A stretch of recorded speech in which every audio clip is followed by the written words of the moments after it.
இன்றைக்கி நம்ம பார்க்க போகிறது அடினியம் கலெக்ஷன் தான். அடினியத்தில் எவ்வளோ கலர் இருக்குன்றத நம்ம பார்க்குறோம். இப்போதைக்கு என்கிட்ட இருக்கிறது கொஞ்சம் கலர் தான், இன்னும் நிறைய கலரும் இருக்குது. கொஞ்சம் டிஃப்ரெண்ட்டாக இருக்கிற கலர்லாம் என்கிட்ட வந்ததை நான் உங்களுக்கு ஷேர் பண்ணுறேன். அது மாதிரி அடினியம் எதில் வைக்கணும் அப்படின்ட்டு சிலர் கேட்குறீங்க.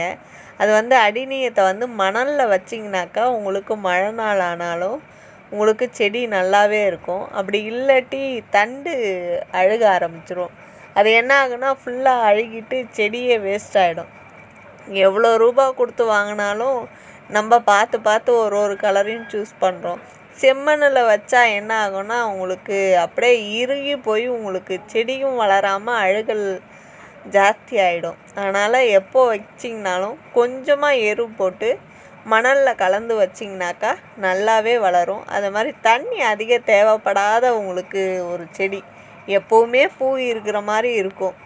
இந்த மாதிரி தண்ணி இல்லாமல் இருந்தீங்கன்னா, தண்ணி ஜாஸ்தி ஊற்றுனீங்கன்னா உங்களுக்கு பூ இருக்காது, இலை மட்டும்தான் இருக்கும்.